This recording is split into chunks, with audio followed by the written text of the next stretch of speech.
Hello and welcome to the Almost 30 podcast. Welcome, guys. I'm so glad you're here. Thank you for being a part of our lives, our community for the past few years. The number just changes every single time. So we were on tour for the book Almost 30, which is out, which is incredible.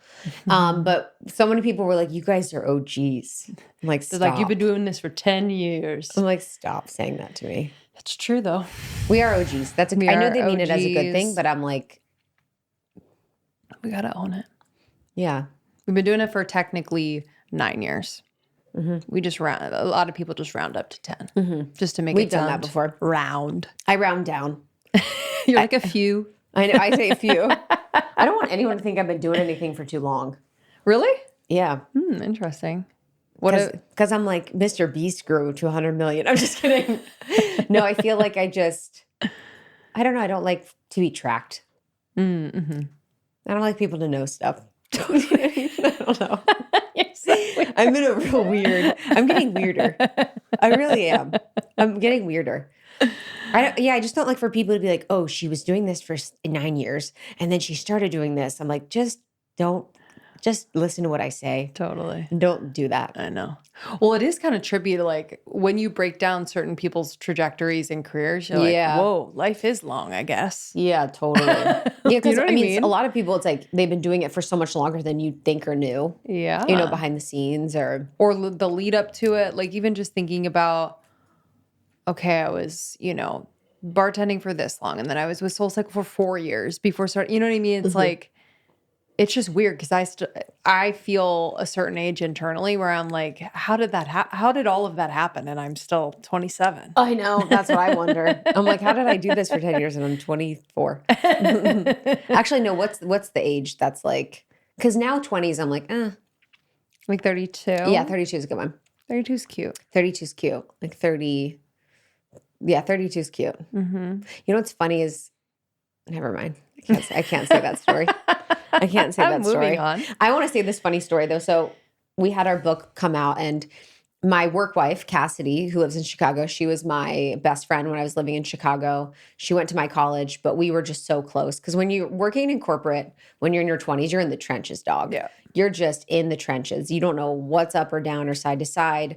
You're just experimenting and exploring this new layer of life. And she was there for me through my whole process of getting with my ex and all of that and how painful that was. And now that I look back, I'm like, But anyways, so the guy I was talking about in the last episode, my boss that I had a crush on, that was the most emotionally unavailable person I've ever met in my life that I had a crush on. He was obsessed with Ronald Reagan. Okay. So she sent me as a gift for the book launch, quotations of Ronald Reagan.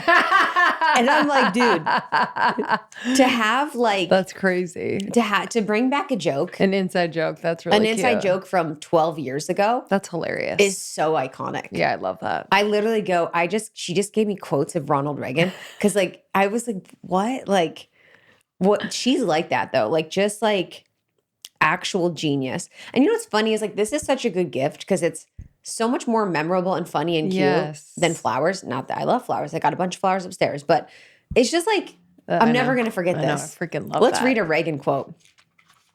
Guys, I don't know anything politically about Reagan, so just leave me alone. Yeah, literally. Don't fucking assume I have no idea that I'm like not against food stamps. Like, I don't know anything about this. So, okay, let's see. Oh, this is non-good ones. Okay. In an atmosphere of liberty, artists and patrons are free to think the unthinkable and create the audacious. They are free to make both horrendous mistakes and glorious celebrations. I would agree. Okay. I'm going to stop because I'm scared. I'm actually scared now what people are going to say about Ronald Reagan. I actually have no idea. My best friend from high school texted me the other day during like book launch time, and she texted me a picture of my signature that she took. I think it was like maybe 8 years ago. And she's like, this is the moment I wanted to send it to you because like I've been keeping your signature when you became famous. Oh my God, stop. I was like, this is an interesting moment to declare that I'm now famous.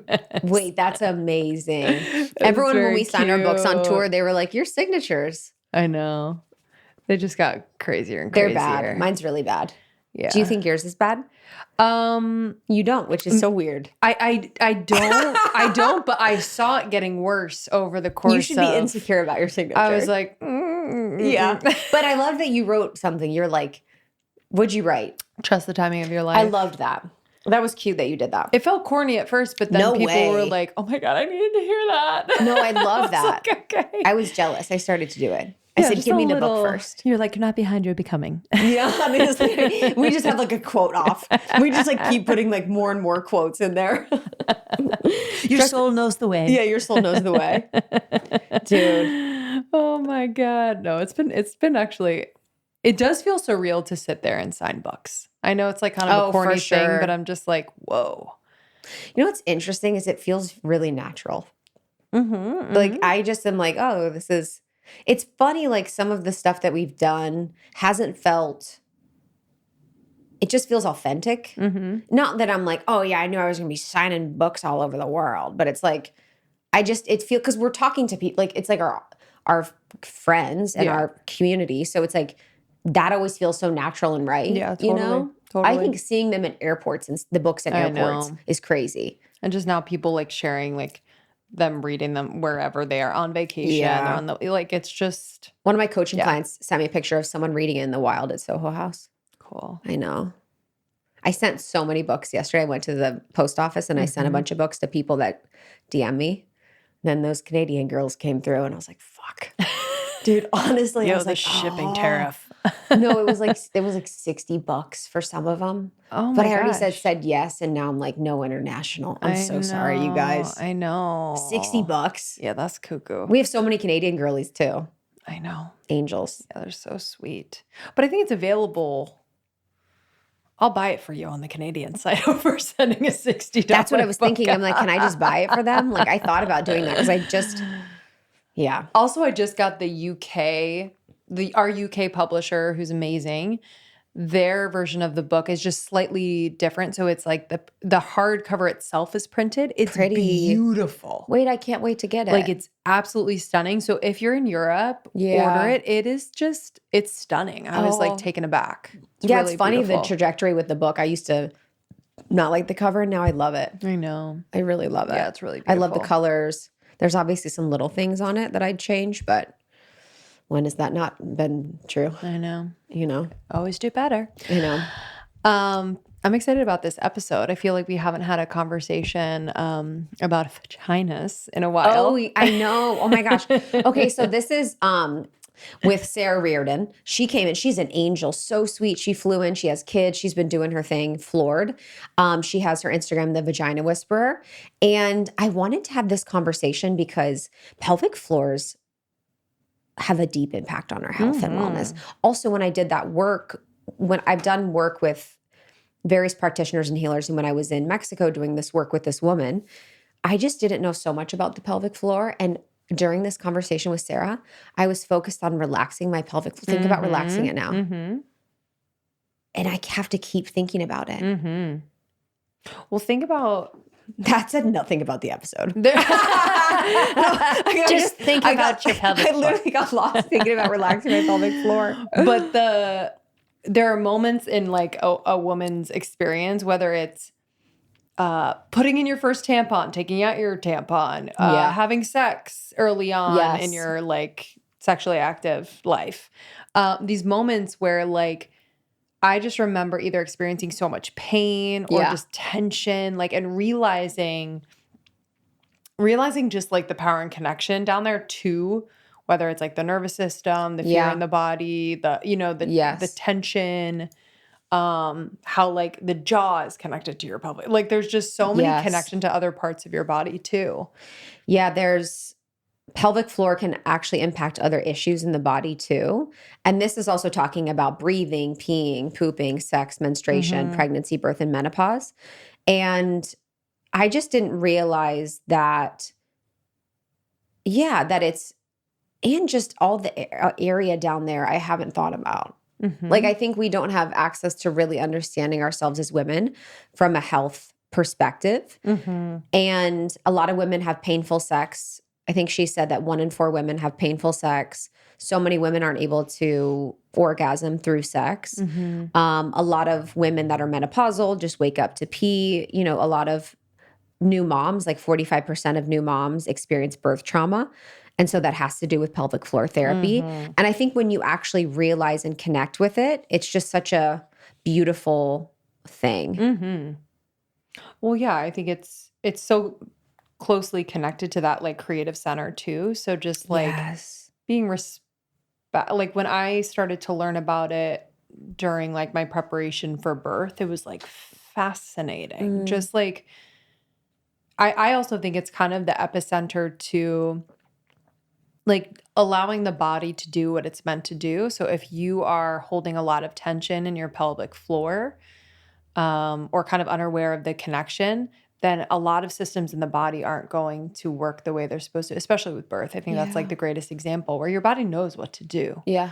But if you're in a state of fear or like you're needing to control the situation or whatever, like your pelvic floor is going to respond. There's going to be a lot of tension there. You might not dilate in as fast as you could. You know, there might be tension in the like there's just so many connections there. But in my recovery, I was saying to you before that like I saw a pelvic floor therapist, and I don't know if any girlies like relate to this, but I'm the type of person that needs to pee before I go on stage. I need to pee like right before I go to bed. Like even if I feel a Same. little bit like I think I have to go, but I'm not sure. But apparently that's not good. So it's basically like kind of adding or increasing your incontinence where you should be able to hold more and then like release, like almost like when your bladder is full rather than little bits at a time. Wow. Because it creates a sensitivity. Wow. I feel like I I feel do that like all the time, but I'm not willing to let it go yet. same. I'm like, this is self-care. Yeah, I'm fine. And that's my new thing in life is to say everything's self-care. Like, what did I do the other day? I was like, I did something like outrageous, and I was like, this is just self-care. I was like, I just have to care for myself right now. I want to pee. Like, I'm just gonna pee. She's had one of her viral clips online, because she's gone viral quite a bit, was about how to pee. And she breaks down how actually we should be peeing, and there's a right and a wrong way to pee. So we break that down in the episode too. So I think for all women to really understand our bodies in a deep way, understand how our bodies change and evolve over time, for who are interested in health and even want actionable, practical tips related to your vagina and your body that you can use today is going to be great. So you get education on the pelvic floor anatomy, we get practical advice, we get exercises, and we talk about some of her viral clips that just have garnered so much. So the book she has out now, it's called Floored, A Women's Guide to Pelvic Floor Health at Every Age and Stage by Dr. Sara Reardon, creator of The Vagina Whisperer. I love that cover. Me too, it was a great cover. Such a good one. Okay, thank you all for listening. Enjoy this one. Share it with a friend. I'm sure we could have some vagina talks amongst us girlies. And we have over almost 800 episodes in our archive. So lots there for you in the realms of health and wellness, spirituality, relationships, and more. Thank you for supporting us. Thank you for buying the book. If you already have the book, maybe get it for a friend, someone who is moving through a season of change. I think it's an incredible, incredible gift. Yeah, we love you guys. We'll see you on the other side. Enjoy. Bye. This isn't an ad by BetterHelp. You know, there's still way too much stigma around men's mental health. I was talking to my husband the other day, and, you know, there were a few friends that were just really averse to going to therapy. And I was like, wow, that's like still a thing. He's like, yeah, absolutely. You know, there's this outdated idea that strength means keeping everything bottled up, but real strength is being able to say, hey, I need help, and really doing something about it. Men today are under so much pressure to perform, to provide, to keep it all together. And it's literally no surprise that 6 million men in the US suffer from depression every year, often without even knowing it. And it's okay to struggle. Real strength comes from opening up about what you're carrying and taking action, not just for yourself, but for everyone you care about. So if you're feeling the weight of the world, talk to someone, a friend, a loved one, or a therapist. Therapy has been a game changer for me. It's completely changed my life, not just for like navigating the tough seasons, but for learning better ways to cope, to set boundaries, to grow, like help me to be better in my relationships. I didn't need to hit rock bottom to benefit from therapy. Therapy really helps you become the best version of yourself. And honestly, that's something everyone deserves access to. With over 35,000 therapists, BetterHelp is the world's largest online therapy platform, having served over 5 million people globally. They've got an app store rating of 4.9 out of 5. Just incredibly convenient. You can join a session from anywhere, anytime. And if you want to switch therapists at any time, you can, no questions asked. So, as the largest online therapy provider in the world, BetterHelp can provide access to mental health professionals with a diverse range of expertise so you can talk it out with BetterHelp. Our listeners get 10% off their first month at betterhelp.com/almost30. That's betterhelp.com/almost30. I'm so excited to have you. I feel like we could have just talked off mic for 4 hours talking about all the things. But I remember when our team sent your information in, and we were all so pumped that you were coming in, because our audience of women from all over the world are spiritually curious, are body curious, wellness curious. And I just feel like everything that you speak to is so important and pertinent. And I just feel like you're just such an amazing teacher. So I'm really excited. Thank you. I'm really excited to be here. And I am so appreciative of you all having me on. I feel this is a topic that not a lot of folks want to talk about. And I think that that's part of the problem, is that so many women experience pelvic floor issues, but we're not talking about them. And so they're not getting the help and resources they need. So I'm excited to be here. I want to talk about that, but I also I guess, want to open it up then. Do women know that they're experiencing pelvic floor issues? Like, are there things that are correlated to the pelvic floor that they're not tracking back to pelvic floor issues? What do you think is the disconnect? Well, one, we've never really been taught about this part of our body, right? Like even when we're younger and young women, like you maybe get a book about periods, and you maybe, if you're lucky, get like a class on sex ed, but nobody talks to you about your pelvic floor. So if you're experiencing things that are related to your pelvic floor, you don't even know. You don't even know it exists, let alone that your pelvic floor is a part of the problem. Yeah. I feel like I remember learning about my pelvic floor maybe 2 years ago, when someone was like, your pelvic floor could be really tight and you need to let it go. And the pelvic floor is connected to the jaw. And I was like, what? Yeah. It was just crazy that you don't have access to your anatomy. Yeah. Like, well, you don't never really taught understand. it. Yeah. And I mean, I'm a physical therapist, I have a doctorate degree, but there are, medical providers, physicians, pelvic, other physical therapists, they have no idea about this part of their body. And I think that that's what really drew me into this field. Was, as a woman, I was like, this is so interesting to learn more about my own body. And then as I was practicing and seeing other patients and working with women and helping them with things like urinary leakage or painful sex, all of them were like, why didn't anybody tell me this sooner? And I was like, I don't know, but it's due time. Hey, kitty. It's due time for that to happen. And that's really what kind of spawned this social media account that has now led to where I am now. Yeah. What was your first foray into this space? So you became a PT because you're interested in this. And then what was like your journey to becoming the Vagina Whisperer? So I'd been working for about 10 years as a pelvic floor therapist. It's all I've ever done. And I would say there were two things. One of them sounds scary, so I'll share that one second. But I became pregnant with my first son. And I did all of these things for my own pregnancy, prepared for birth. I saw a pelvic floor therapist in my office. And I ended up having a really amazing birth, like unmedicated, no tearing. And my postpartum recovery was amazing. And I was like, holy shit, this is possible. Like all the things I've been helping other women with, like I've experienced it myself. And I feel like people deserve to know this information. And then they can make their own choices. But nobody even knows that pelvic floor therapy exists. The second one was, I was seeing a lot of women in my clinic who were older. I was in my, I think, early 30s at this time, but they were probably 40s and 50s. And they had this mesh surgically implanted in their vaginas to treat what's called pelvic organ prolapse. I know, it sounds scary. And it's when the organs, like your uterus or your bladder, aren't supported well, and they start to like push into your vagina. So they put these mesh pieces in to support the vagina so the organs don't fall through. I love like our medical industry, because some stuff is so archaic. Right. They're like, mesh to stop it. I know. And they're like, what? yeah, FDA cleared stamp. Yes, yes. And this mesh started disintegrating in these women's vaginas. What was like, it made of? Metal. What? Yeah. Metal. It was like, I don't know if it was aluminum or stainless steel, but it was like a medical grade This material. has never happened, by the way. Aw. Are you okay with this? Yeah, I'm fine. You like kitties? No, but I'm fine with this one. Okay, good. You have to be because we've been Because they're having here to issues. stay. Yes. But so then I was like, oh my gosh, all of these women have these like poor vaginas with this mesh coming through, and they're having multiple surgeries, and they're having pain with sex, and like their partners are like feeling the mesh come through their vaginas during sex.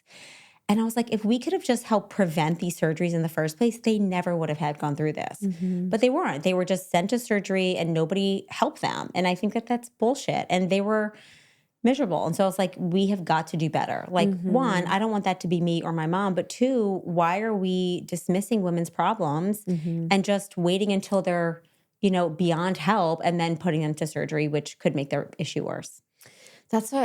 Yeah, it's just funny the lack of care and attention with like women's health. Even you think about tampons. I'm like, how is a tampon still something that we use? It's literally like a chunk of bleach paper. Right. And we're just like, this is what we got for you guys. Use the mesh. Advanced compared to like what is experienced in other countries. And I do love that. I feel like period care has been something that has been advancing over the past decade. But even that, it's like we still have to push so hard. I'm like, everybody with a vagina will menstruate. And why are we like still like slipping tampons up our shirt sleeves or, like hiding in bathrooms when we, get a stain? It's like this is a quarter of our life, and yet we still like live in shame about it. So I think a lot of it, what I love is just talking about these things. I mean, I talk about it all day in my clinic. I talk about it all day on social media. And I think I just really want to normalize talking about these issues because they really are common, but they're also very treatable. What is the pelvic floor?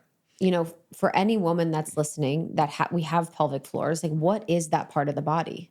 So your pelvic floor is a basket of muscles that sits at the bottom of your bony pelvis. So if you think about little skeleton jammies that you see kids wear, or if you think about that anatomy model in the doctor's office and there's a pelvis at the base of the spine, at the very bottom of that opening is a basket of muscles that kind of sits like a hammock.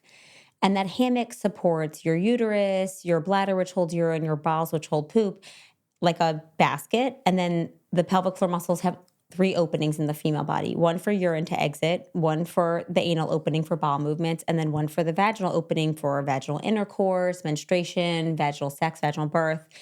And so if anything is awry in any of those areas, like pain with sex, difficulty with orgasms, urinary leakage, painful bowel movements, constipation, your pelvic floor muscles are involved. Yet we go to these doctors who like only see bladder stuff or vagina stuff. And so often the muscles get missed as part of, the culprit for a pelvic floor problem. And the pelvic floor is the muscles, correct? Yep. So is it that the muscles get tense, they get moved, they get shifted? Like what exactly is happening in the pelvic floor from a like biological perspective that's causing these problems? So if you think about other muscles in your body, like your bicep, right? Yeah. You can contract your bicep and it like you bend your elbow and then you can lengthen it, right? Or like it's in there somewhere. Don't ask me to flex. So you can contract a muscle and relax the muscle, but sometimes the muscle gets tight or tense. So I think of another muscle like in your neck and shoulders. Like I get a lot of neck tension and my shoulders get tight and I get knots in that muscle. That same thing can happen to your pelvic floor. So it can get tense. It can be difficult to relax, and that can lead to pain with sex, a hard time starting your bladder stream, a hard time, pooping, or pain with bowel movements. Also, muscles can get weak. So, like if you have weak ab muscles, like you may have back pain or, have bad core strength. So muscles that are weak in the pelvic floor, you can't close the urinary sphincter to hold in urine. You may leak urine, you may leak stool. That trampoline of muscles, that basket doesn't support your organs, and that leads to pelvic organ prolapse. So they can be weak or tense, just like any other muscle. Is it true that the pelvic floor is connected to your jaw? So it is, and it's so funny because there was a reel that went viral of a track star who was doing like tongue stretches, but it was to release her pelvic floor. So there's 2 things. There is a line of fascia. So fascia is like, if there's any vegetarians out there, I apologize, but when you eat chicken, there's the skin, and then there's that like white filmy layer on top, and then there's the meat. So that white filmy layer is called fascia, and that's what helps like our skin and our tissues glide. But so there's a layer of fascia that connects all the way from the mouth, the throat, all the way down to your pelvis. So that fascia can get stuck, and that can lead to jaw issues and pelvic floor issues. And there is a lot of overlap between like TMJ and jaw pain and, clenching your jaw and pelvic floor tension. But if you just think in general, when we're stressed or when we're anxious, like what do? We tense our bodies. Yeah. You might clench your jaw, but you also might tighten your pelvic floor. That's what I remember when I first heard about the pelvic floor, was that most of us have a pelvic floor that's tense or clenched, that we're not unclenching or untensing. And do you feel like that's because women are stressed out, we're working out wrong? Like, what would cause us to just grip on our pelvic floor? So some of it is exercising. I think a lot of the workouts that we do, the narrative has been like pull in your core, tighten your belly button, suck your belly in, and everything's like a tightening. Yeah. And even if we think about workouts that do help promote core strength, a lot of them are just like all tightening, but no balance with relaxation. Wow. So Pilates, bar, strength training, all of those are great, but you have to balance it. You have to relax and lengthen the muscles after you've been tightening them and holding them in. I also think a lot of it is just the nature of our lives now. We're sitting a lot, we're stressed a lot, we're driving a lot, we're anxious. I mean, all of these things kind of create muscle tension in our bodies, and a lot of that can settle in your pelvic floor as well. How many times a day do you relax your pelvic floor? Probably not enough. I just did. So, and I remember, so for a woman that wants to first connect with their pelvic floor, to become body aware of the pelvic floor, to potentially release it, relax it, to understand it, what would you suggest that she do? So actually an interesting time to do this, and I say only when you're trying to learn. I don't want you to do this as exercises, but if you were sitting on the toilet and peeing, I want you to stop your urine stream. And that's a tightening of the pelvic floor. That's a pelvic floor contraction because you're closing the urinary sphincter. So that's a way to connect. And you're like, oh, that's what we call a Kegel contraction. Or if you're having a bowel movement and you want to push or bear down, that's like a lengthening of the pelvic floor. So, if we talk about the bicep, it's like your pelvic floor is always like a little bit tight because it's closing urine in and, supporting your spine and your core. And then you push to lengthen. That's like I'm pooping or passing gas, right? Or I'm giving birth. And then you tighten like I'm holding in gas or I'm stopping urine or something like that. So you can do both of those when you're using the bathroom. I also think a way to connect is honestly just to breathe. I mean, if you're holding your breath, you're holding tension in your pelvic floor. And you can't really be like, chill out down there. So you just take some big, deep, diaphragmatic breaths, and that just helps your pelvic floor soften naturally. Because what's the trampoline metaphor? So the trampoline metaphor is like if you, so it's supporting your organs, right? But you can put pressure on the pelvic floor when you're coughing, sneezing, lifting, but then the trampoline kind of rebounds back up, right?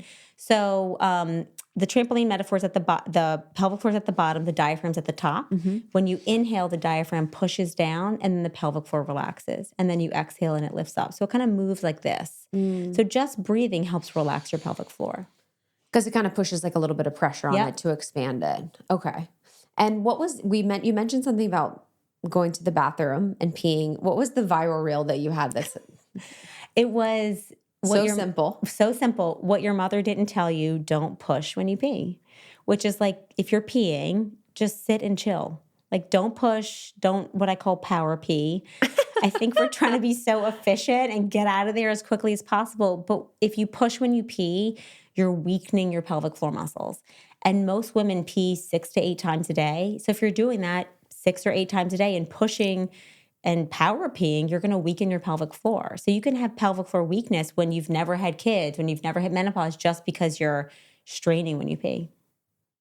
I know like 40 million people viewed it. And I was like, I had no idea this many people were pushing when they pee. With the internet. Yeah, literally. Everyone's like, wow, I've been doing this my whole life. It's funny because I don't do that, but I know the experience of it when I've had to rush. Yes. And you're doing that. It's interesting that it wouldn't make your muscles stronger, but it would weaken them. Weaken them. How? Because it's that trampoline. Think about when you push, you're putting pressure on those muscles. You're forcing them down. Okay. And you just need to relax. Like if you just sit and breathe, your muscles can relax naturally. Yeah. And then your bladder is coated by a muscle.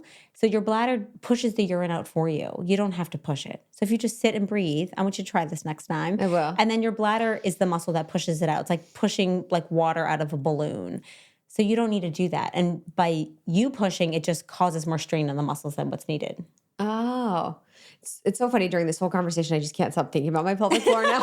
And I'm like, I don't know. Fidgeting. Yeah, I am. I'm just like, what does it feel like? I feel a little stressed because I feel like I'm relaxing it and it keeps wanting to be unrelaxed. So yeah, that's something what to is tune that? into. I mean, that means your muscles probably lie in a state of tension. Yes. And then you can relax them, but their path of least resistance right now is to tighten up. So you would want to consistently like work on your breathing, do some yoga stretches, like things that are going to relax and open up your pelvic floor versus like, because they want to naturally go back to that tight state. And once you can retrain them to just be in a more relaxed state, that will be their new path of least resistance. But that's not the natural normal for you right now.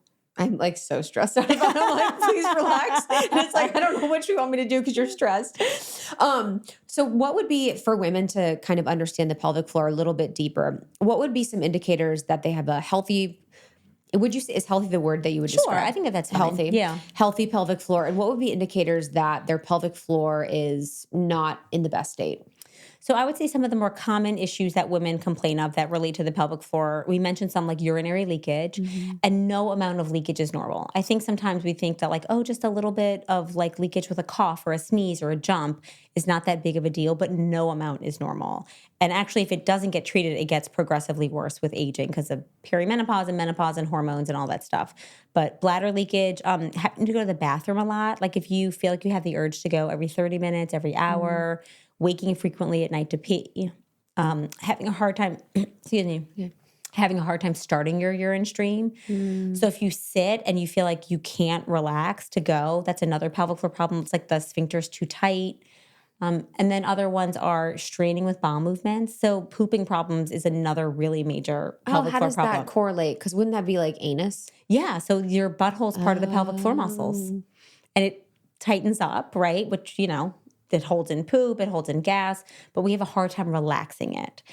And most of us are not eating well, so you have hard stools that are difficult to empty.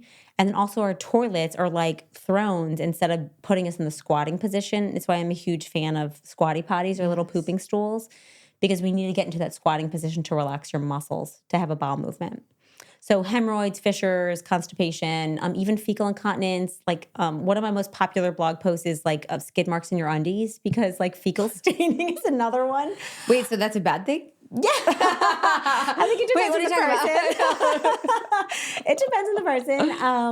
And what would that, wait, I've dated many men with skids. What is that? Like they're just like, they're not cleaning well, or you have hemorrhoids and like you can't clean well. And hemorrhoids are from straining. So it's like that tight butthole and you're straining to push. Right? I'm sure how many of those guys are like, yeah, he had a tight asshole. For sure had a tight asshole. Have you ever seen Workaholics? Okay, yeah. I mean, I'm a 10-year-old boy. There's this show called Workaholics, and it was like so stupid on Comedy Central, but they would say tight butthole when they'd talk about something good. So they'd be like, yo, that's tight butthole. I feel like I should start using that. You should. You should do like Stitch Incoming of like Workaholics. Like tight butthole is good. And then sex. So issues like painful sex, pain after sex, difficulty having an orgasm, leakage with orgasms, the inability to have an orgasm. Orgasms are pelvic floor muscle contractions. So if you have a hard time having an orgasm, it could be because your muscles are tense, or if you have really weak orgasms, which is really common with aging or after having babies, it could be the muscles are weak. So sexual health related issues. And then we talked a little bit about prolapse, which is, when the organs aren't as supported as well. And then even things like hip pain, back pain, things like that. Wow. 36 muscles attached to your pelvis. So like anything in this arena, really from your like ribs to your knees, is your pelvic floor could be related. Wow. I know, it's wild. It's because it's kind of like a focal point, even if we think about just the vagina, the anus, and what's the other one? The urethra, the urethral opening. Urethra. Even if we think about those areas, it's such a focal point of so many muscles and tissues. I did this pleasure and intimacy retreat. I did like a one-on-one with this woman that works in Mexico, and she's amazing. And it was all on pleasure and intimacy. We did a lot of work on the pelvic floor. We did a lot of work on like, what's it called? It was just all in that area. It was a whole experience. But anyways, and it just taught me, I just really crystallized for me how much tension you could hold there. Yeah. Because even in my inner thighs, Like the fact that my legs consistently kind of hold the tension in, there was so much, and we never get massages or rub I know. our inner thighs and our legs or that area. I was like, wow, I can't believe I haven't paid attention to this at all. Well, we don't, I think, one, tune in really. Yeah. And again, like if you're, having pain with sex, you might not relate it to like, oh, that I sit with my legs crossed a lot or hold a lot of tension on my Wow. hips, So it's usually pieces of the puzzle as a physical therapist that we're trying to put together for you. Like, is it the way that you're working out because you're doing Pilates 5 days a week? Is it that you sit in traffic for a long time and you're super stressed? Is it that you had trauma? And it doesn't even have to be sexual trauma. It can be any type of trauma, emotional trauma, physical trauma that you're holding in your body. It could be an injury, So there's so many different complexities that can be related to why you have a pelvic floor issue. Sometimes it's one event, like I gave birth and then I started having pain with sex after that, or I started leaking after that. But oftentimes it's, again, those puzzle pieces that come together and then it's just like that one thing. And now you're experiencing an issue. Wow. Why would Pilates 5 days a week not be good? It's not that it's bad, but it's about that balance. So if it's all focused on pulling in your core, which is connected to your pelvic floor, like you can't engage your abdominals and not engage your abs. They work and not engage your pelvic floor.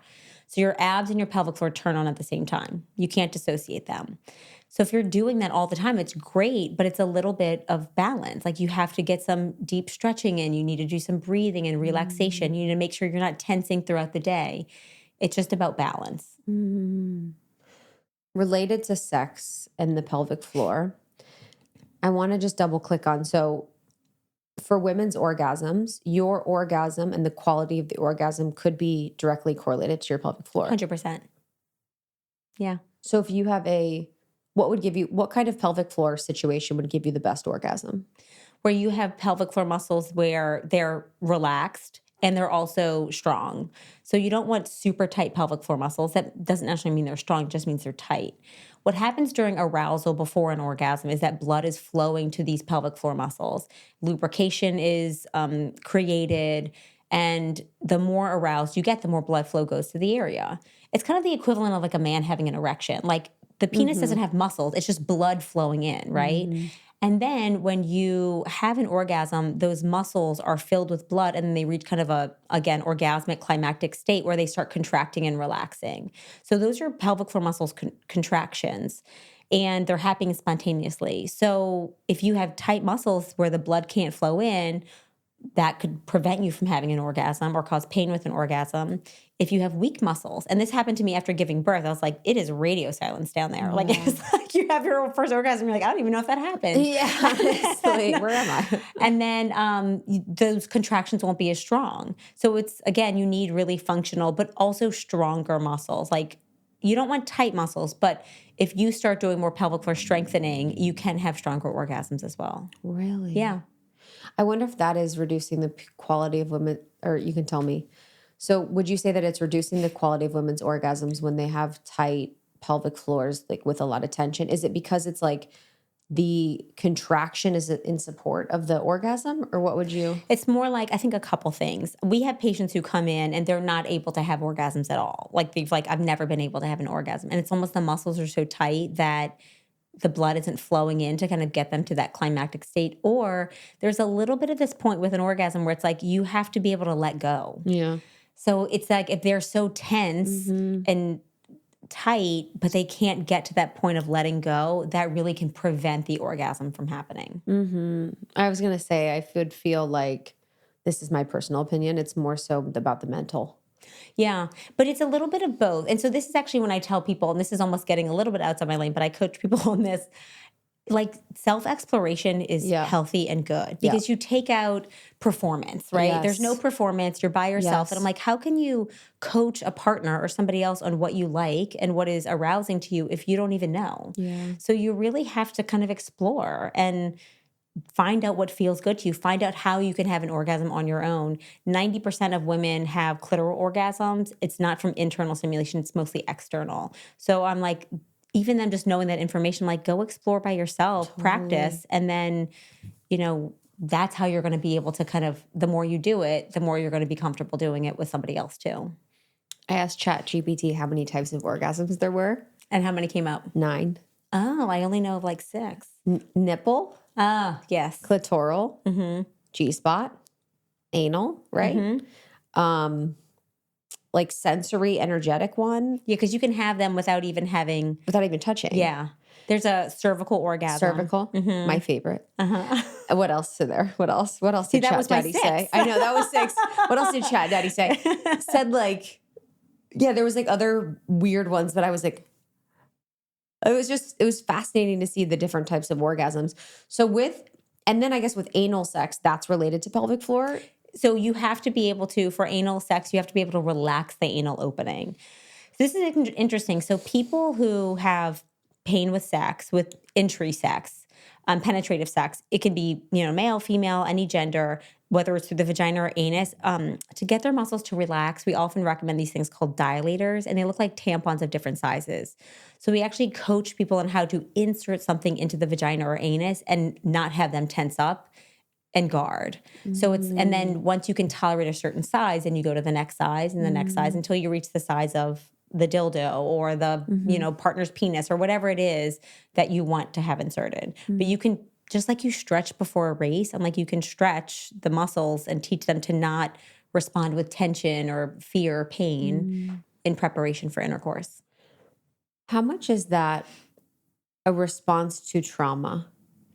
So people who have trauma are more likely to experience pelvic floor dysfunction, but it's not necessarily saying that that's the cause of it for everyone who has it. So like if I have pain with sex, I have not experienced any, say, sexual trauma or abuse, then my pain with sex isn't due to that.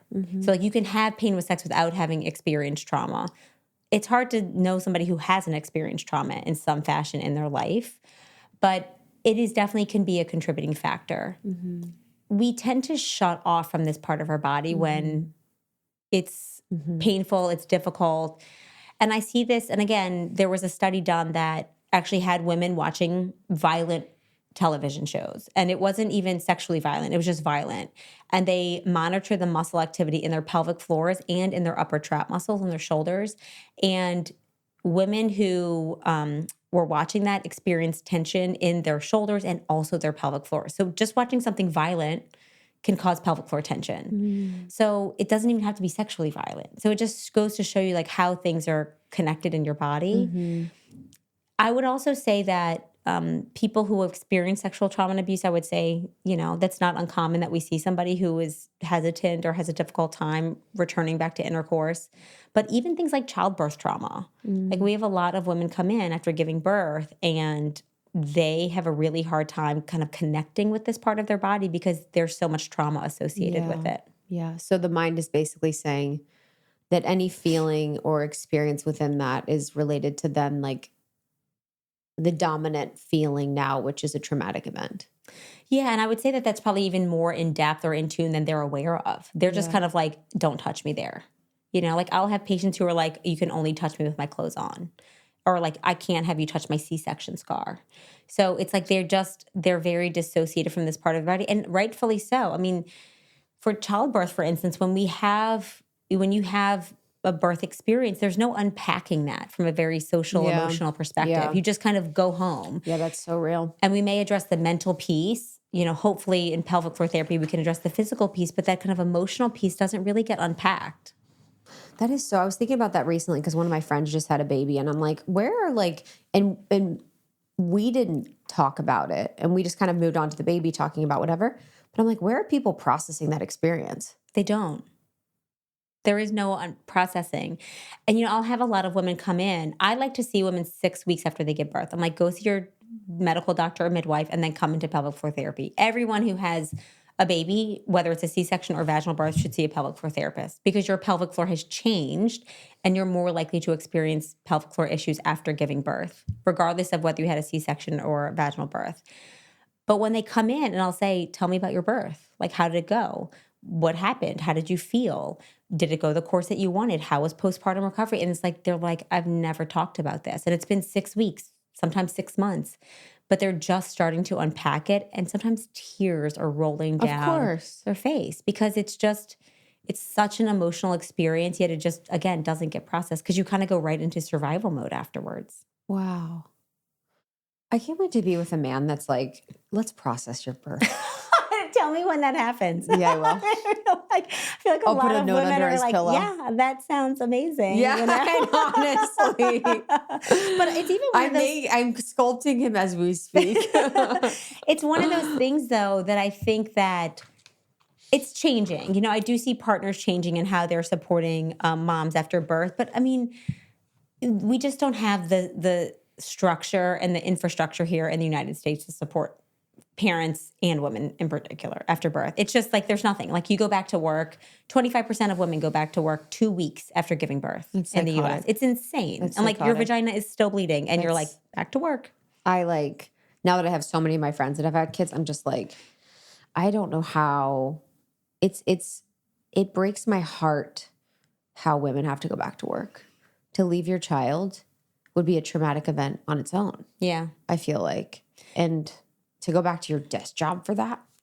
Well, it's also like just you're physically exhausted. Of course. You know, I think it's funny because I was actually I was more ready to go back to work to leave my kid. But I was like, I'm still pumping and that's stressful. Yeah. And then like just the other things that go along with motherhood were kind of taxing and exhausting for me. Yeah. So I think that there's always something that is difficult. It can be a variety of things. It can be multiple things.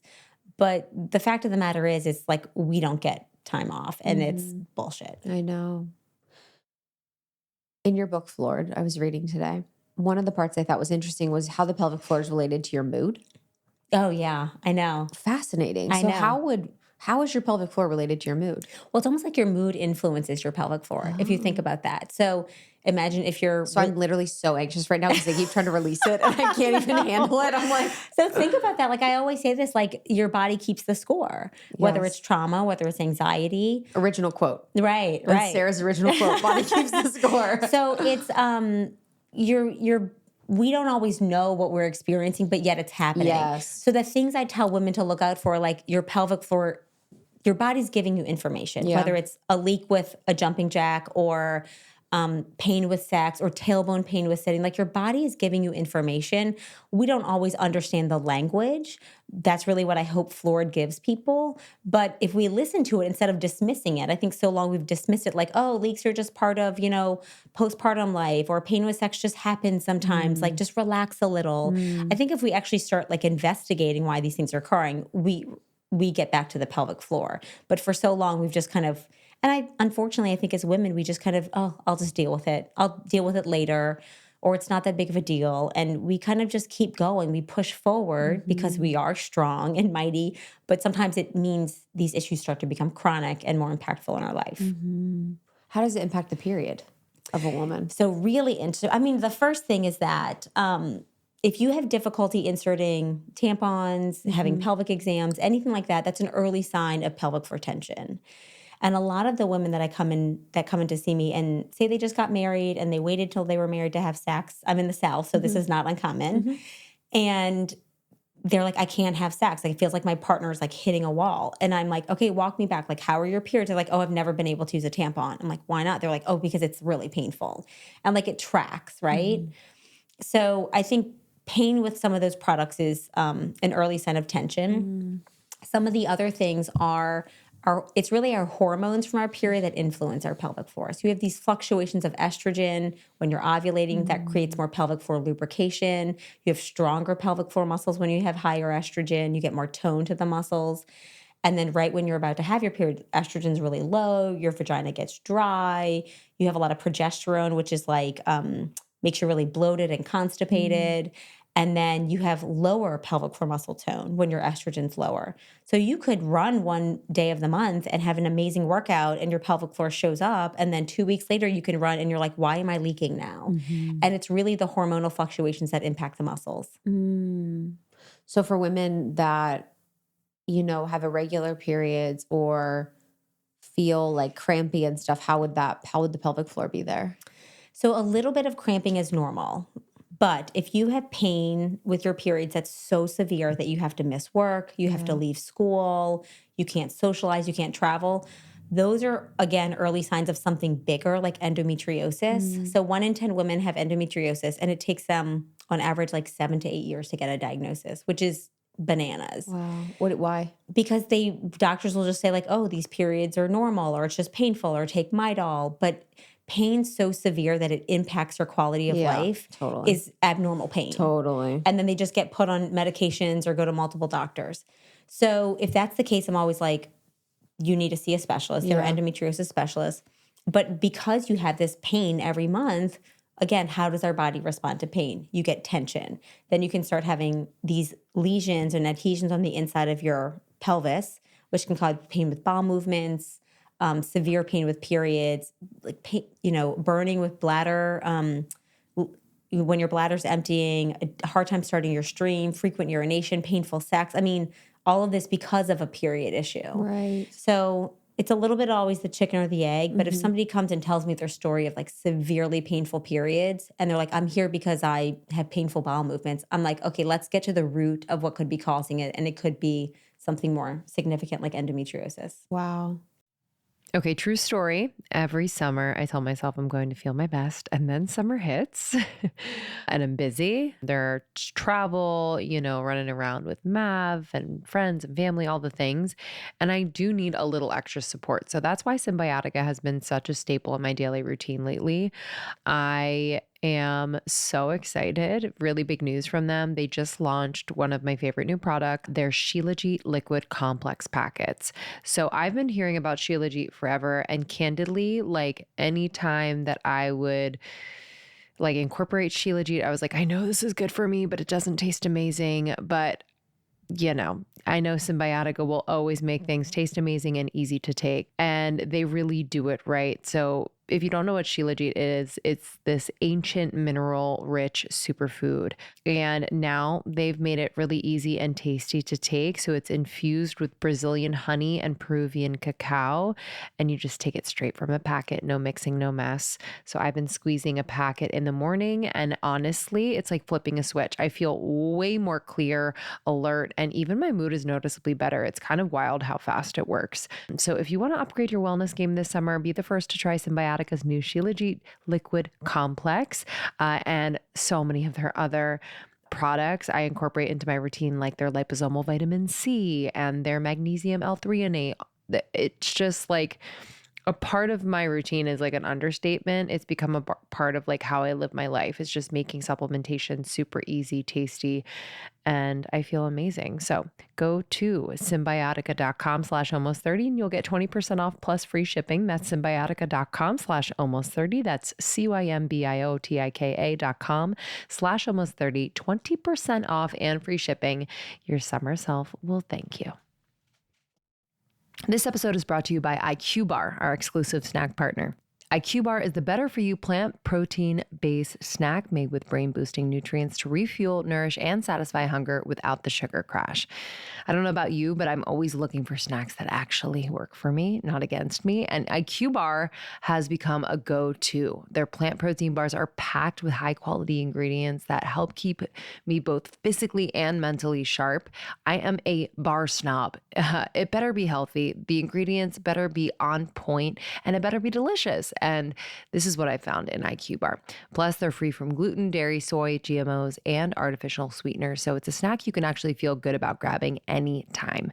They have 9 delicious flavors. My personal favorite is the peanut butter chip, and I love the banana nut. It's like the perfect combo of indulgent and really nourishing. So with over 20,000 5-star reviews and counting, more people than ever are starting their days on the right foot with IQ Bar's brain and body boosting bars, hydration mixes, and mushroom coffees.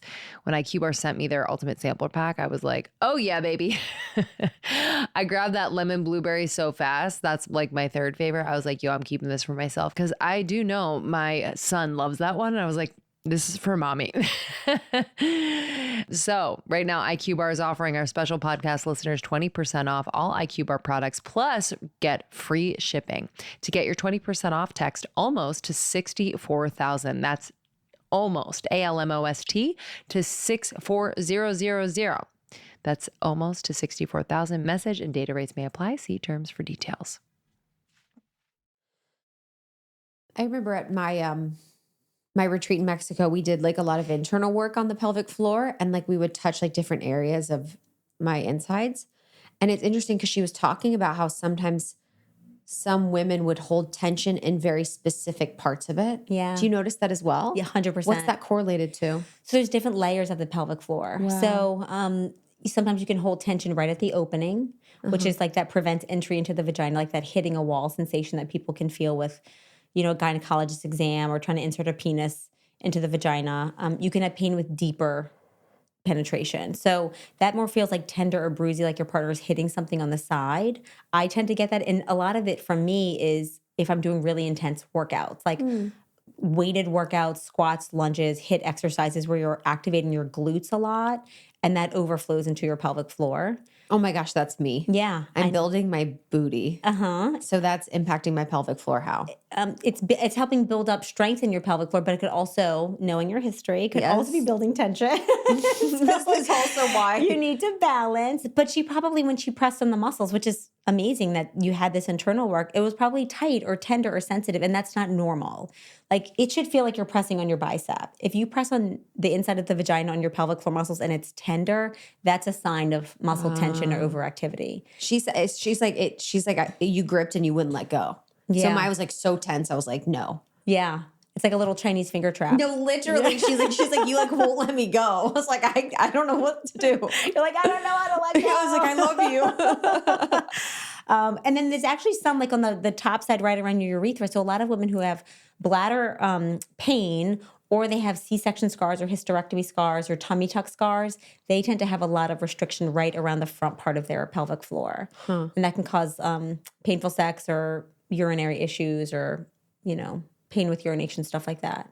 So it's really interesting. I mean, I can't say that like if you are, a high stress person or a cyclist, you're going to get pain here, but it tends to be kind of more influenced by sometimes how we sit, like turning our inner thighs in can activate your pelvic floor. Sometimes how you sit like on your sacrum, if you like slouch, that can activate the muscles around your tailbone and cause tailbone pain, which is a pelvic floor issue. So kind of those things that we do during the day can influence our pelvic floor muscles. Wow. I know. It's pretty wild because we're doing this stuff all throughout the day, not realizing it. And again, it's not until somebody starts having an issue that we're like, oh, well, shit, I've been sitting this way for 10 years and nobody told me that it wasn't great, What happens at a pelvic floor appointment? So it's one-on-one. Okay. It's not like your traditional physical therapy appointment. It's a one-on-one with a therapist in a private treatment room. So they're not going to be in a big gym or anything like that. And I know people always ask me, like, what should I wear? I'm like, nothing. You're going to be like half naked for part of it. I'm like so down. I'm like, whatever. So first you're going to sit down, we chat one-on-one, and I'll ask you lots of questions about all of your pelvic floor issues. So you may be there for pain with sex, but I want to hear about your menstrual cycle. I want to hear about if you've had any pregnancies. I want to hear about what you do for exercise. I want to hear about what you do during your day. Like I'm trying to put together the pieces of, are there other issues we don't know about? Like, oh, I also have to push when I pee because I don't empty, something like that. And what could be influencing it? And then we look outside the pelvis. So we look externally. I might look at your abdominal wall for muscle tension, muscle strength. I'll look at your hips and make sure your pelvis is in alignment. I'll press on your glute muscles and your hip muscles to see if there's tension.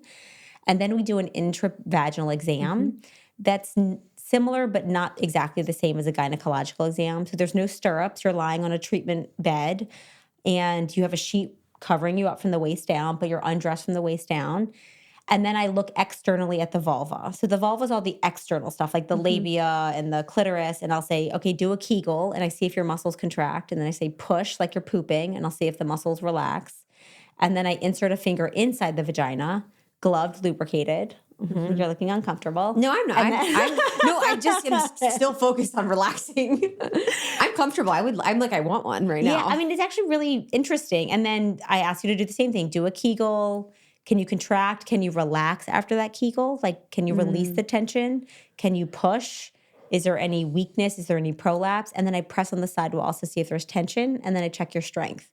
So it's just like as if I was testing a muscle in your thigh, but it's the way we access the pelvic floor is internally through the vagina or through the anal opening. And then do you ever push to release the tension yourself? So that's like a massage, right? Yep. So that's kind of the treatment. So if I'm like, okay, I think you have pelvic floor overactivity or tension, I'm going to give you some stretching, some breathing, encourage you to stop crossing your legs, do these stretches after Pilates. And then to massage the muscles. I mean, it's just like as if you found a knot in the shoulder and I kind of rub and press. It's the same thing internally. I'll hold my finger, pressure on a tender part of the muscle, have you breathe. I might move your hips in different positions and then get the muscle to have more blood flow and then to relax. Wow. Yeah. It's so interesting because I'm like, it's not rocket science. It's just, if it's a tight muscle, you release it. Yeah, if it's right. a weak muscle, you strengthen it. Wow. We just can't see the muscles like we can see other parts of our body. Is it pleasureful? I don't know. You'd have to ask my patients, but I mean, you've had one. no, I don't find it because it's more like coffee talk with somebody's finger in your vagina. Yeah. Yeah. It's more like, hey, we're just shooting the shit. Tell me Yeah. about your weekend. How's the new guy? Yeah. And then we're just talking, but it's more a little bit uncomfortable because one, somebody's fingers in your vagina, but two, we're pressing on a tender area, So we're trying to release the tension, focus on breathing, relaxation. But I wouldn't say it's typically pleasurable. But I would say some people may have kind of some arousal because we're working around the clitoris and kind of sensitive nerves and muscles, but that's not typical. What about how we should be peeing and pooping? Like, what are your suggestions? And it's surprising that we need to remind ourselves how to. Well, remind and also learn. Yeah. And so it's interesting because in Floored, instead of just covering like, hey, these are all the problems you can have, here's how to fix them, I was like, okay, let's talk about the normal. Like, what should you be doing? How should you be peeing? So you need to sit instead of hover, unless the toilet's really gross. Oh, I'm sitting Yeah, but a lot of Public. people hover. everywhere. Yeah. One of my friends, I was with her in the bathroom the other day because I'm a full-blown adult and me and my friend still pee together. And she started to hover. I was like, girl, sit on that seat. She's like, thank you. I was like, who cares? Unless it's like, totally yucky. Even then I'm like, wipe in line, but sit down because it helps your muscles relax. Okay. Lean forward because it puts you in more of a squatting position and just breathe. Take some big, deep breaths and allow your urine stream to start without you having to push. You really want to try to avoid pushing. Even if it just trickles out, that's totally fine. And then if you feel like you don't empty completely, I'm like, wiggle your hips a little bit, wipe, stand up, and then sit down again. It's called double voiding. And that just makes sure that you get a little bit more out if it's there. But your bladder always has a little bit of urine in it. It's never completely empty. So you could sit on the toilet and push pee out all the time. You're like, it's still in there. I'm like, it's always going to be in there. And then you wipe and walk away. And then the normal frequency to pee is every 2 to 4 hours during the day. So if you have to go again in 30 minutes and you just peed, it's probably a false urge. So you want to try not to go until you hit that 2-hour mark. And don't go just in case. Like a lot of us pee like every time we pass the bathroom or every time we leave the house. And you really want to go when you have the urge to go. So don't go too frequently and don't delay. Like teachers and medical providers will push it 8 hours. And I'm like, no, that's so bad for your pelvic floor because it's getting too tense. So every 2 to 4 hours at night, what's normal is 0 to 2 times at night. For pooping, I really love, same thing, go when you have the urge to go, don't delay. But I really encourage everybody to use a squatty potty or a little stool under their feet. And it puts you in more of a squatting position, which is the best way to relax your pelvic floor so you don't have to push or strain. You can push for pooping. Peeing you can't, pooping you can, but don't hold your breath. Just exhale like you're blowing out a bunch of candles. So I'm always like, just blow out the candles and feet on the stool. Whenever I go to people's houses and I see their little squatty potty, I'm like, this is so sweet. I have one in every bathroom in my house That's so and my sweet. office. You put your little feet up. Yeah, I have one for my kids. Like I'm like, instead of their little feet dangling, I'm like, no, buddy. That's a good one. You need to put this under your feet so that your legs can relax. And then I keep a little straw, like those twirly kid straws in their bathroom. So if they have to, instead of holding their breath to strain, I'm like, just blow through the straw and it helps them bear down enough. It's really hard to teach a kid to relax their butthole. So I'm like, just blow through the straw and it just happens naturally. Why do you think their buttholes are so tight? Well, it's not that they're so tight. They can't connect. Yeah. They don't know what push means. Yeah. And sometimes kids don't poop when they have to poop because they want to keep playing. Yeah. So they're just like, it gets all backed up in there and then they can't get it out. My kid's always like, it's so sharp. And I'm like, well, it's because you didn't stop hours ago. Yeah, it's so sharp. What is the story of transformation from one of your clients over the years where you saw the impact of having a pelvic floor that's healthy on her life? I share a bunch of these stories in the book because it's every age and stage. There's somebody who came in, whether it's a 70-year-old woman after breast cancer and she had, low estrogen and then she had pain with sex. But I would say that probably one of my most memorable stories is a young woman. She was an international bride and she came over to the U.S. and she had never had intercourse before. So she got married, tried to have sex, and she couldn't.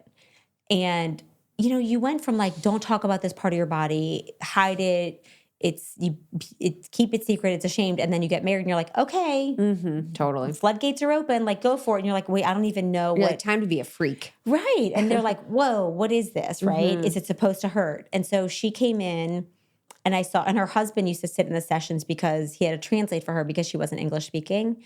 And I don't speak any other languages. So I'm trying to be chill and not judge this scenario, but continue with the story. No, it was actually a really sweet story. Okay, cool. She was wonderful. I was living in Austin at the time. And then I kind of started seeing her more consistently. And then I would say 6 months, I had her start on the dilators at home. And she was eventually able to have sex. And I remember the day she came in and her husband had the hugest grin on his face. And they brought all of this food for our clinic. And she was like, I did it, and she was like, it didn't hurt. And it was so good. And she was like, I feel like a woman, because to her, this was the embodiment of being a wife, of being a mom. And there were cultural expectations there, but also just what she wanted. And she had no family here in the States. And I was like, oh my gosh, this is like so impactful. And then 6 months later, I was in the grocery store and I ran into her in the freezer section and she was pregnant. And I was like, oh my God, this is so awesome. Wow. And you just realize like you can help change the course of someone's life. Yeah. And that's awesome. Yeah. Like I don't think that, there are other ones where it's like somebody was leaking and then they were able to run a marathon. But I think when you think about those bigger picture issues of how it can really impact somebody, those are the stories that I really love. Yeah. Cause it's someone and it's their relationship. It's like love. Yeah. It's connection. Even to their own bodies. It's life. Yeah. Yeah. Like that relationship to their body is huge. Yeah. And then and if you want to become a parent and, if you can't have sex, you're like, there is no pathway there for you. And, to not have to go through fertility treatments. But for her, I was like, this is pretty amazing. I am always, so the way that I'm always like a why person. So do you ever find yourself, because in that case and scenario with this woman, I guess there's the muscle, but doesn't the muscle listen to the mind? So in that scenario, wouldn't the mind be like, sex is bad for your whole life? And then the muscles are like, sex is bad. And then all of a sudden you're like, sex is good. Do you feel like that's true in the relationship between, maybe not her in particular, but that there is a mind-body connection between our societal programming or what we've been told as women and the pelvic floor? Yes. I for sure think that that's the case. It's a little tricky though, because I think for a long time we've only attributed pelvic floor issues like painful sex to the mind when there's also a muscle component. I think oftentimes it was like, oh, you're just anxious or, oh, you're just scared or, oh, you're just stressed. And it was always kind of punted as to like, oh, it's in the mind. Yeah. But there's a very physical component to this. Right. So, because it could be some people who don't have that narrative also experience pain with sex. So kind of what is that about? Yeah. So I think it's a little bit of thinking about, yes, this is a muscle component, but what's influencing that? Yeah. And then kind of, again, that's a piece of the puzzle, but the pelvic floor muscles themselves are a piece of the puzzle. The other tricky thing is I think we also talk about the pelvic floor like it's only the vagina, which is like, and the vagina is only there for sex, which is not the case. I mean, it's menstruation, it's pelvic organ support, it's, birth. Birth, yeah. So, but the pelvic floor muscles are also involved in, bladder function, bowel function, core support, breathing. So many things, and it's not just the vagina or sex. Right. How could someone check their pelvic floor at home? Is that possible? Yes. And I go through this in the guide. So I'm like, if you're feeling, ambitious and brave, you can do it a couple ways. Take a mirror. Okay. And you can look externally at the vulva. I did that for the first time in my life at my retreat. I had no idea what was going on. What'd you think? I was like, wow, what made me emotional was that so many men have had an intimate relationship with me in that way, and I haven't.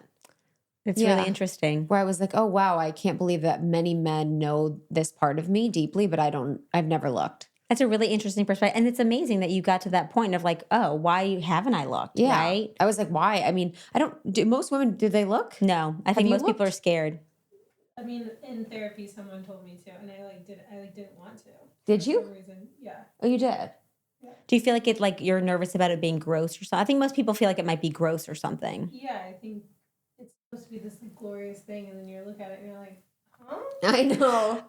No, it's just a body part, I've seen tens of thousands of them. And I look at it like an elbow. It's just a body part to me. I didn't know that so many were so different. So different. I'm 5 years old. So when I did that retreat too, I was like looking at mine, and then she showed me hers and I was like, whoa. Yeah. Skin color, labia color, size of the labia, hair, everything. It's so different. Why are labias colored? Like, why would a labia be brown? Like, what's a labia color? It's melanin in your skin. So I think some of it actually is, we actually look at that because sometimes there's decreased blood flow. It can turn a certain color, like a darkish color, or it can even get whitish when there's low estrogen, but it just depends on melanin. Like I have tan skin, so mine would be more tan than somebody who has more fair skin, and theirs would be more pink. The size of the labia totally varies, like even left to right on one individual. Some women do have labia that they feel are so large that it's impactful for them. They're like, I can't wear biking shorts, or it rubs when I exercise. What's that? The stuff that comes out for people? You mean the labia? Yeah. What's the top? So and then there's two parts. There's two sets of labia. The inner labia, which are hairless, that are kind of inside the fold, and then the external ones, which have hair. Those are the Got it. So there's like the labia majora, labia minora. Got it. So when you're looking, like the area with the hair is the labia majora, and then inside of that is the labia minora, and that's where it should be more pink colored. The inner like lips, and then not bright red, not whitish, anything like that. So it totally varies. But I mean, I tell people to look, and then when you contract the pelvic floor, if you're assessing at home, like, can you see it close? Can you see like your anus close up? Can you see the vagina close? Push? Can you see it push towards your feet? Like that's kind of how you can assess it. You can also sit on a chair or like put a towel roll between your thighs and kind of underneath your vulva and contract or relax and push and see if you feel it move against you. And you can also insert your finger into the vagina and then squeeze and see if you feel a Kegel, and then push or bear down and see if you feel it kind of push out. So you can do all that self-assessment and even press on the sides to see if it feels tender. What do you feel about shaving, waxing? Do you have any thoughts on all of that? I mean, I have personal thoughts and Share. I mean, I think you do what's right for you. Yes. I think that there's all walks. It's actually funny because New Orleans is such like a wild city. We have these Mardi Gras crews, and there's a whole crew of full bush. Cool. I know. We're all walking. Sick. So they walk naked as full bush? No, crew? but everybody in there is like, yeah, we're full bush, It's a bunch of like women. It's amazing. I think you can do whatever you'd like, but if you're going to shave, which a lot of people do, you need to be using a clean razor. And you need to shave down. Like, don't shave against the grain of the hair because you put yourself higher risk for cuts and ingrown hairs. And you need to exfoliate afterwards very regularly with a loofah. You can wax, but just make sure it's like a reputable place. And again, after waxing, make sure that you scrub with a loofah so that the pores stay open. And I like using like salves and balms to kind of keep the pores open. You can laser, totally fine. Lasering's fine. You're just probably going to have to repeat it. And then you can just like go totally like wild. Go free. Like welcome to the jungle, totally fine. Yeah, like strip. And most people, I mean, you would be surprised at the walks. Somebody was like, what do women do? I'm like, I could only imagine. Like 75-year-old woman with like total Brazilians, and then like younger women who have like wild and free, and like it's just all walks, and like all of it's normal. And you never like, sometimes do you look? I remember when I was a server at a restaurant, someone would come in and I'd be like, oh, they're gonna get a fried chicken sandwich, and I would be like, oh, I'd like predict, like entertain myself. Do you like when women come in, you're like, oh, that's gonna be landing strip? I mean, never, but now I might because you just mentioned that. But no, never. People are always like, is it weird? I mean, some of my patients become my friends. Like I've had patients who came to my wedding, or some of my friends come to see me and become my patients. But I'm like, it's like me remembering what color your toenail polish is. Like I would never even remember. Yeah. Like I'm thinking more about like what I'm finding, what they need, not even. What about anal bleaching? Not a fan. Say why? Because you shouldn't be putting harsh chemicals in this part of your body.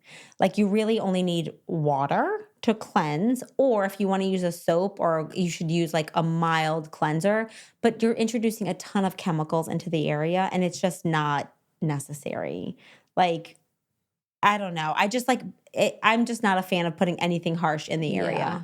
I mean, cosmetically, it's up to you. But again, I've seen thousands of vulvas and buttholes, and I've never been like, oh, that butthole needs to be bleached.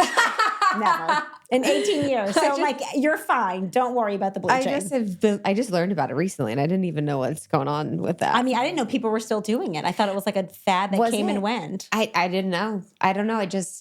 I know in the some men who do it, but I don't know. Men do it? I mean, yes. If you are same sex, got it. Yeah, couples, then you met. Yes. Mm-hmm. Wow, the things that we do. I know. Well, I think of that when I get a wax, a bikini. I'm like, how did I end up pouring hot wax over my vulva? I think waxes feel good. Oh, that's. Am I weird? Not like I'm turned on, but I'm like, oh, it just I don't feels enjoy nice. it. No, I feel like a little bit tense and stressed. Like, yeah, it's a little. I think it's painful. I got laser for years, and so the laser makes it really easy to take the hair out. So it's like I just feel clean. I'm like, I do. The aftermath is great, but the actual act of doing it is not comfortable. I do not. What I don't like is like talking. You know what I mean? Like shooting the shit. Yeah. But it's funny because I say that and then I get in there and I'm like, tell me about your mother's impact on you. You know what I mean? Like I'm in there and we're like in it on something. So it's like absolutely not me. I'm so excited about the book. What are a few things that you want people to get away from it? Thank you. First of all, I just want people to understand that this is an important part of their body. Yep. And everyone who has a vagina may experience a pelvic floor issue at some point in their life. And I want them to know, like, what are the normals? Like, learn how to pee properly, learn how to poop properly, learn how your period affects your pelvic floor. Like, educate yourself and then educate your kids, your siblings, your sisters, your girlfriends. I think so many women deal with these issues privately and in shame. And I just want to normalize the conversations. I think we've normalized the problems, but I think we need to talk about these issues because they really impact your life. Your relationships, your fitness, everything, your self-esteem. I also want people to know the normal. So I'm like, read, like I told you, I was like, read the first chapter and the last chapter because they're like kind of fun and bright and funny. And also just the call to action of like why this is so important. It's really a silent epidemic. More women leak urine than have osteoporosis, diabetes, or high blood pressure. I do when I jump. Yeah. But what do you think of that? What do you think about me because of that? I think it's probably your tight pelvic floor. It's not, I know. It's way not better. Responding well. I was like, I used to do this class called The Class, dude. And I was like, I can't be here. Well, that's the thing. But then you stop working out. And then you like miss what you love. And then I get morbidly obese and then I die. No, but it's like, that could be something that enriches your life, but it like takes away from it. And I think a lot of it is, we worry so much about the way the outside of our body looks. And I'm like, I want you to think about the way the inside of your body functions. Yes. Like it's not like looks. It's not even the size of your labia. It's like the way your body functions. And I want you to live a good long life and not have to worry about pelvic floor issues later because you're taking care of it now. Yeah. I mean, there's a whole aisle of incontinence products when you go to the grocery store. And it's because older women are peeing their pants. And I'm like, I don't think that diapers need to be our destiny. That should be a static post. Diapers don't need to be your destiny. It's true. Here's why. Yeah. I mean, no shade on, but it's like and I'm like, or if you need surgery, like let's make that a successful surgery for you. If you have to have a prolapse repair, like get therapy before, get therapy after. So all of this, I want women to feel informed so they don't live in the dark about their bodies. If you're raising kids, I want you to teach your kids so that they don't live in the dark and they have better options and information than we did. I want you to know how to get help. You can either start using the tips in the book right away, or you can find a pelvic floor therapist near you. And I think that you will just realize how amazing it can improve your life. Even if it's just a little leak here or there, or a little bit of like pain with sex or tailbone pain, these small things can be big, but they're really easy to fix. I'm excited to have better orgasms because I'm relaxed my pelvic floor. There you go. And to not leak in the jumping. And I'm excited for more orgasms. Jumping, I don't even care. Last question. What are some things that you do to take care of your pelvic floor to stay healthy? So the first one is how I pee. I don't push, ever. I never power pee. You relax. Sit, chill. And I think sit also, to pee as it's much just as invitation possible. to chill. Chill. Do what the men do. Yeah. Take 30 minutes. Take your time. Take your time. Relax. I always use a squatty potty to poop. And if like I'm traveling now. Is there a brand you love? The Squatty Potty brand. Okay, cool. They have a travel one. They have a pink one. They have a wood bamboo one, very modern. But even if I'm traveling, I just turn a trash can on its side in the hotel bathroom. Like I always have my feet elevated to poop. Smart. Another one is I use a really good lube.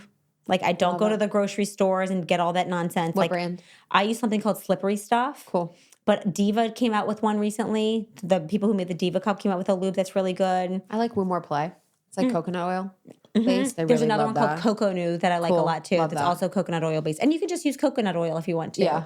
And I use a moisturizing balm on my vulva. Okay, cool. Just for what? Well, dryness. So sometimes certain times my period and my estrogen levels are low. I'm also in perimenopause. But I started using this when I was postpartum and breastfeeding. And it's like your vagina is going through menopause when you're breastfeeding. So because you have no estrogen. So I use a balm, just like I do on my skin, on my face. I use like a moisturizing balm, Okay. a couple times a week, or if there's dryness. And when I work out, these are the two biggest things for anybody who's working out. You need to contract your pelvic floor. Okay. So if you're doing Pilates, if you're lifting weights, contract your pelvic floor. And you need to breathe, like exhale when you're lifting. Do not hold your breath because that's that constant pressure down in your pelvic floor that can lead to weakness. So contract and breathe. Okay. Like these are really simple things that anybody can build into their life. It's not a huge overhaul you have to do. Yeah. We have 1,000 things on our to-do list. I want these tips to be really like bite-sized and manageable and totally doable. Yeah. I'm so excited, babe. This book looks amazing. It looks beautiful. I love the cover. Thank you. The cover's a funny story because first there was a papaya, but I didn't like the way the seeds looked. I was like, oh, those are just like I'm not vibing with those. And so we ended up with a grapefruit. And the grapefruit was dry. I was like, you can't have a dry grapefruit on the cover. Wait, and then so they juiced up the grapefruit. And I was like, can we have a little drip? And they were like, that's too far. I was like, okay, leave it to me to keep pushing. You're like, I want the grapefruit coming. They're like, no juicy drips from the grapefruit. And I was like, okay, fine. You're like, you keep pushing it. You're like, I want a cucumber in there. That is amazing. Well, it looks beautiful. Thank you. It looks super. I mean, I was reading it this morning. It's just great. Yeah, I'm excited. I mean, there's not pelvic floor books out there. Yeah. There's books on everything else about, nutrition and meditation and even menopause, but there's not pelvic floor books. So I'm really excited for this to kind of be a go-to guide for women at any age and stage. Yeah, and especially because it's related to peeing, pooping, menstruation, sex, like so many aspects of our life that we all experience and go through. I think it's huge. So I am grateful. I'm so glad that you could come, and I'm really excited about our audience to be able to see this. So you can find you, Vagina Whisperer. She's our girl. We'll have this in the show notes, of course. And I have a copy now. This is mine forever. And I can't wait to read it. And we'll see you on the next one. Love you guys. Bye. Thank you. Thank you, Dr. Sara Reardon. Again, the book is Floored, and it is out now. Thank you all for listening. We appreciate you. If you bought the book, it would mean the world to us if you would review. If you've read it and have loved it, only if you've loved it should you review. Yeah, honestly. Find something better to do if you don't love it. No, but we would really appreciate it. It means the world to us. We've gotten just incredible, thoughtful, loving reviews. And it just helps spread the word about the book. So thank you again for getting the book. And we will see you every single week with new episodes. We'll see you soon. Love you guys. Bye. Bye.